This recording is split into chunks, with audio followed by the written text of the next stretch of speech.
Diabetes और weight loss के patients के लिए बहुत क्रूशियल होता है उनके डाइट में आने वाला कार्बोहाइड्रेट, खास तौर से जो हमारी स्टेपल डाइट है उसमें आने वाला कार्बोहाइड्रेट। और हम इंडियंस रोटी के बिना हमारा खाना पूरा होता नहीं।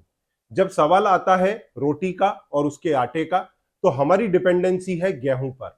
और जैसा अक्सर मैं बताता हूं, गेहूं की एक रोटी में 4 चम्मच शक्कर है, क्योंकि गेहूं में नेट कार्ब है 60%। अब इसे देखते हुए कई लोग अपना आटा बदली करते हैं, जैसे वो लोग ज्वार बाजरा अडॉप्ट करने की कोशिश करते हैं। अब यदि आपको ग्लूटेन फ्री आटा चाहिए तो ज्वार बाजरा ठीक है, पर अगर कार्बोहाइड्रेट की बात है तो उसके अंदर भी 60% ही कार्बोहाइड्रेट होता है। तो कुछ फायदा नहीं होगा अगर आप गेहूं, ज्वार, बाजरा इनमें से कोई भी रोटी खाते हैं तो। जैसा मैंने पहले कुछ वीडियोस बनाए हैं, अगर आप लौकी के प्यूरी में इनको माड़ करके लेते हैं तो कार्बोहाइड्रेट थोड़ा इसमें कम होगा, लगभग 30 to 40%। तो जो 4 चम्मच शक्कर एक रोटी में आती है वो 2 से 3 चम्मच तक रह जाएगी। पर डायबिटीज के प्रॉपर कंट्रोल के लिए, रेमिजन के लिए, रिवर्सल के लिए या वेट लॉस के लिए सिर्फ इतना कार्ब कम होना सफिशिएंट नहीं है। ऐसे में कुछ लोग गलत आटों का सिलेक्शन कर लेते हैं, जैसे मक्का, जिसमें गेहूं के आटे से भी ज्यादा शुगर है या कार्बोहाइड्रेट है। फिर रागी, जिसमें लगभग 70% तक है। परंतु हां, अगर आप जौ, मिलेट, ओट्स, इस प्रकार की चीजें या किनवा, इनका आटा लेते हैं तो उसमें जरूर कार्ब कम है, पर वो भी 55 से 60% तक। तो अल्टीमेटली लौट फिर के एक रोटी में 4 चम्मच शक्कर आ ही गई। इसलिए कोई भी प्रकार का आप ग्रेन लो, अगर उसकी रोटी खाएंगे तो शर्तिया लाइफ टाइम डायबिटिक रहेंगे। अब कई बार मैं आपको सलाह देता हूं सोयाबीन, चना और जौ के आटे को बना करके लौकी के प्यूरी में माड़ के चपाती बनाने को, तो उसमें कार्बोहाइड्रेट घट के 1.5 चम्मच तक आ जाता है, पर वो भी डायबिटीज के रेमिजन, रिवर्सल के लिए सफाइस नहीं है। ऐसी स्थिति में मैं आपको अक्सर गाइड करता हूं कीटो आटे का सपोर्ट लेने के लिए, पर उसमें कुछ चैलेंजेस आने लगे हैं, जैसे टेस्ट का इशू आता है, रोटी बनती नहीं है तो आपको नॉर्मल आटा मिलाना पड़ता है, तो फिर उसमें कार्ब बढ़ जाते हैं। तो ऐसी स्थिति में मैंने ये देखा कि डॉक्टर एरन्स का जो कीटो आटा आया है, इसकी रोटी बहुत अच्छी बनती है। मैंने थोड़ी देर पहले डो बना करके खुद बेल करके ये रोटी रखी है, पर हां, किनारे इसके रैगेड होते हैं। तो रिया जी बताएंगी किस प्रकार इसे कट करके इसकी रोटी बनाएं। और इसके आज हम 5 वेरिएंट देखेंगे। पहला हम रोटी देखेंगे, दूसरा इसका पराठा देखेंगे, तीसरा इसका पूड़ी देखेंगे, चौथा मॉर्निंग के अंदर वेजिटेबल चीला, और पांचवा थाली पीठ, जो हमारे महाराष्ट्र की स्पेशलिटी है। तो 5 डिशेज इस कीटो आटे से डॉक्टर एरन के बनाना आज रिया मैडम हमको बताएंगी। तो शुरुआत करेंगे हम चपाती से। इसको बेलना बहुत आसान है। मैंने इसमें लौकी का प्यूरी नहीं डाला है। ये प्योर आटा इजीली मेरे से मारने को भी हुआ, चपाती बनाने को हुआ। मैंने एक पूड़ी भी बना करके रखी हुई है। तो इसको अब हम तवे पर डालेंगे और इसकी रोटी सेक करके लेंगे। अब आपका अगर कुछ क्वेश्चन है तो नीचे कमेंट बॉक्स में जरूर डालें और इस वीडियो को जरूर लाइक करें। देखिए कितनी आसानी से ये डल गई। इसके अंदर एक रोटी में मात्र 1 ग्राम कार्बोहाइड्रेट आएगा। तो ये अल्ट्रा लो इन कार्ब है, अल्ट्रा लो इन जीआई है। इसके अंदर कैलोरीज जो है वो 450 किलो कैलोरी है। तो अगर कोई वेट लॉस का पेशेंट है तो वो लौकी के प्यूरी में माड़ करके, या कोई डायबिटिक है वेट लॉस करना है तो इसी आटे को लौकी के प्यूरी में माड़ करके ले। अगर वेट लॉस नहीं करना है, वेट मेंटेन करना है, तो इसको डायरेक्ट चपाती बना के ले। अगर वेट कम है तो इस पर घी लगा करके रोटी ले, या फिर इसी का पराठा, पूड़ी, इस प्रकार के ऑप्शंस ले।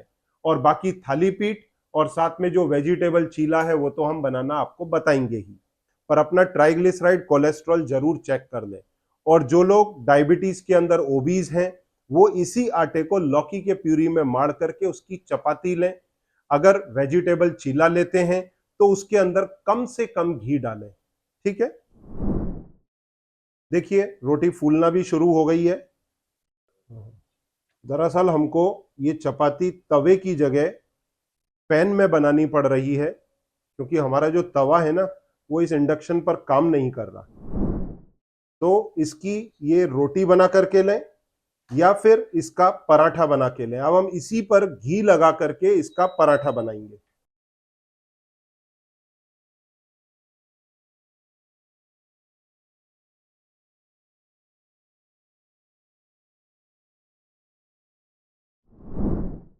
तो ये देखिए गर्मा गर्म पराठा बन चुका है। अब हम इसमें पूड़ी बनाना शुरू करेंगे।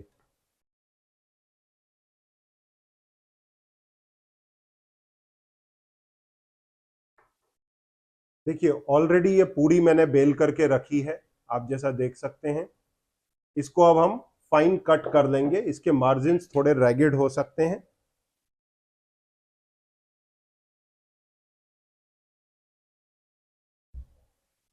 देखिए कैसी गोल अच्छी सी पूड़ी बन गई है। अब हम इसे सेक लेंगे। देखिए पूड़ी डाल दी है, और वैसे सेकना तो आप सब लोग को आता है, आप लोग तो सब एक्सपर्ट हैं, पर हम इसके अलग अलग वेरिएंट्स आपको दिखा रहे हैं, क्योंकि कई बार इंसान के दिमाग में आइडिया नहीं आता। जो इंसान दुबला पतला होता है ना, कई बार पेशेंट से बातचीत करते हुए बोलता हूं मैं कि यार तुमको खाने का क्या तकलीफ आ रहा है, तुम तो इतने दुबले पतले हो, बढ़िया से पूड़ी बना करके खाओ। तो कहता है हाँ सर, ये तो ध्यान ही नहीं रहा मेरे को कि मैं पूड़ी खा सकता हूँ। मैंने कहा बिल्कुल खा सकते हो भाई, पूड़ी बना करके खाओ, बढ़िया से स्टफ पराठे बनाओ, गोभी के प्याज के भर के अच्छे से बनाओ पराठे। तो सादा पराठे की जगह बढ़िया गोभी का पराठा बनेगा, टेस्टी लगेगा। देखिए पूड़ी कैसी फूल गई है। पूरी अभी रेडी हो गई है। अब हम इसे निकाल लेंगे। देखिए ये तीन चीजें बन गई हैं, पूड़ी, रोटी और पराठा। अब दो चीजें और बना करके आपको दिखाएंगे, थाली पीठ और वेजिटेबल चीला। तो जैसा आपने देखा कि रोटी, पराठा और पूड़ी, ये तीन चीजें तैयार हो चुकी हैं। अब चौथी चीज के लिए हम जा रहे हैं वेजिटेबल चीला बनाने, कीटो आटे के साथ में। क्योंकि कीटो आटे के अंदर कार्ब्स बहुत कम है, और अक्सर गलती मरीज क्या करते हैं कि वो जो चीला बनाते हैं वेजिटेबल चीला, उसमें ढेर सारा बेसन डालते हैं। ध्यान रहे बेसन के अंदर लगभग 50% कार्ब्स है। यूजुअली गलती आप क्या करते हैं, पहले बॉल के अंदर बेसन डालते हैं, बेसन घोल लेते हैं, फिर उसमें थोड़ी सी सब्जियां डाल करके चीला बनाते हैं। इसमें होता क्या है, ब्लड शुगर स्पाइक करेगा। उससे बेहतर क्या है, पहले आप बॉल के अंदर वेजिटेबल लें। देखिए मैंने इस बॉल में ऑलरेडी वेजिटेबल्स डाली हुई हैं।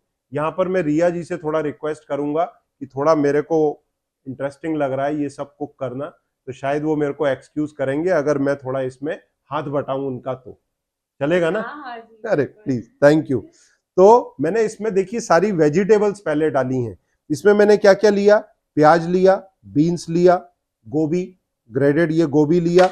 हाँ इसके अंदर पालक नहीं डली है, थोड़ी सी ग्रीन लीफीज पालक में इसमें डाल देता हूं। थोड़ी मिर्ची इसमें दिख नहीं रही है, मिर्ची डाल देता हूं।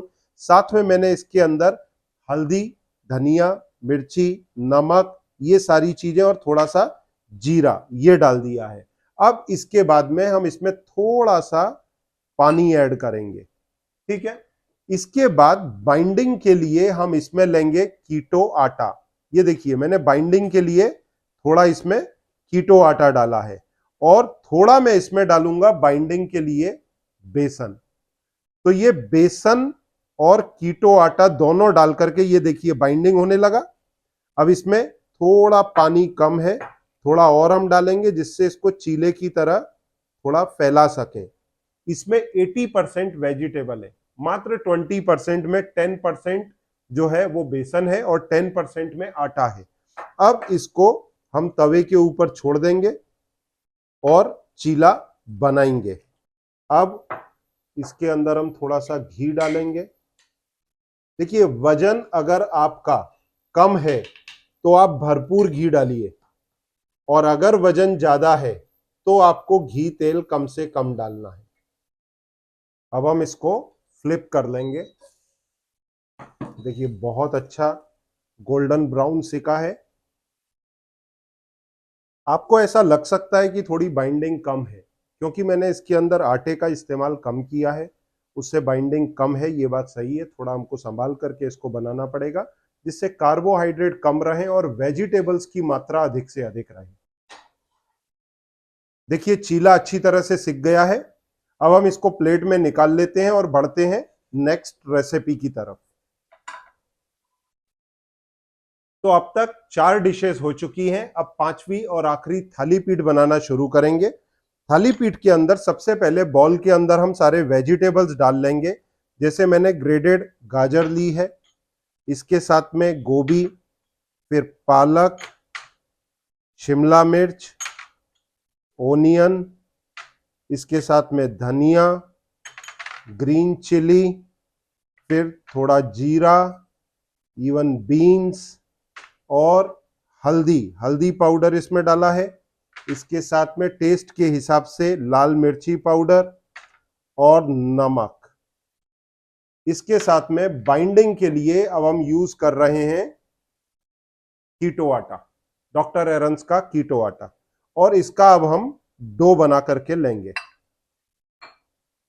चला मैं बनाऊं? चलो मैं बनाता हूं। अब मैं पूरी ही कोशिश कर लेता हूं। बहुत समय के बाद मैं कुकिंग कर रहा हूं, कॉलेज लाइफ, स्टूडेंट लाइफ, उस सब के बाद में। और ये सारी चीजें मैं उस समय बनाता था, पर थोड़ा अलग तरह से, क्योंकि उस समय कीटो आटा तो था ही नहीं। हाँ, थाली पीठ और ये सारी चीजें दूसरे तरह से बनाते थे। थोड़ा इसके अंदर आटा आपको ज्यादा लगेगा, क्योंकि थाली पीठ का आटा उसी तरह से मारना पड़ता है जैसे आप रोटी का आटा बनाते हैं। ठीक है, तो इसमें आपको प्रॉपर आटा मार के लेना पड़ेगा। देखिए बाइंडिंग अच्छा आ रहा है, जल्दी ही ये बन के तैयार हो जाएगा। रिया जी हंसना मत बस मेरी आर्ट पर। थोड़ा सा मैंने घी भी डाल दिया है।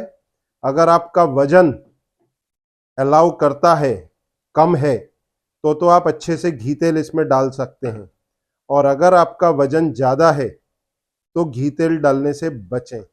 देखिए पिट्ठी हमारी ऑलमोस्ट तैयार हो चुकी है। थोड़ा और इसमें आटा डालता हूं तो ये रेडी हो जाएगा। कीटो आटा है तो कार्ब्स की आपको टेंशन लेने की जरूरत नहीं है, उसमें कार्ब ऑटोमेटिक कम है। अगर थोड़ा बहुत ज्यादा भी हुआ तो फर्क नहीं पड़ेगा। और टेस्ट के लिए तो हमने सारे मसाले और वेजिटेबल्स डाले ही हुए हैं, तो ये बन करके तैयार है। अब हम थाली पीठ बना लेंगे इसके अंदर रख के। मैं इसको थोड़ा सरकाता हूं और इस कपड़े के ऊपर हम इसको बनाना शुरू कर देंगे।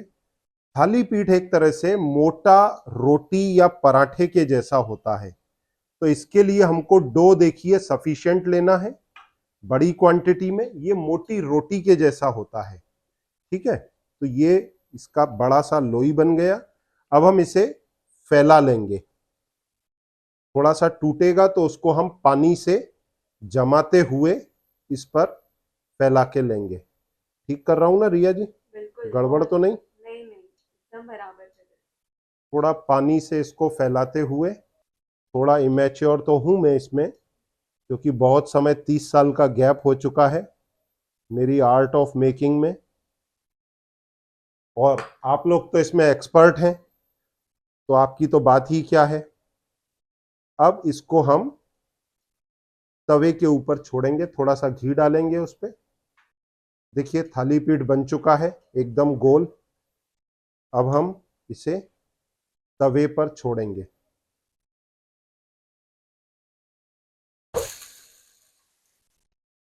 असल मैंने आटा काफी कम यूज किया है, इसलिए इसको तरीके से फ्लिप करना पड़ेगा कि ये टूटे नहीं। अच्छा सिक गया है एक तरफ से, दूसरी तरफ से भी सेक लेंगे। अब इसको हम थोड़ा तरीके से फ्लिप करेंगे। थोड़ा सा घी डाल करके अब दूसरी तरफ से भी इसे सेक लेंगे।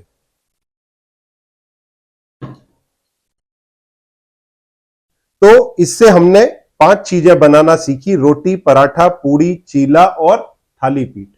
यदि आप भी डायबिटिक हैं या वेट लॉस जर्नी पर हैं, तो जैसा मैं अक्सर LDCF डाइट में आपको गाइड करता हूं, उसके हिसाब से आप इनका सिलेक्शन करें और लो कार्ब आटे के इस्तेमाल को करते हुए अपनी डायबिटीज का न सिर्फ कंट्रोल, उसका रेमिजन और रिवर्सल करें। Thank you very much. क्या होगा अगर आपके इंसुलिन और डायबिटीज की दवाइयां पूरी तरह बंद हो जाएं और आपकी जो ब्लड शुगर 300 और 400 आती है वो 125 के अंदर आने लगे। कुछ ऐसा ही किया है डायबिटीज हॉलीडे से जुड़ करके शंकर जी ने। अगर आप भी इनको देख करके मोटिवेट होना चाहते हैं तो इस वीडियो को क्लिक करें, पूरा देखें और अपने डायबिटीज कंट्रोल रेमिजन के अंदर मोटिवेशन पाएं। इस वीडियो को क्लिक करके आखिरी तक देखें।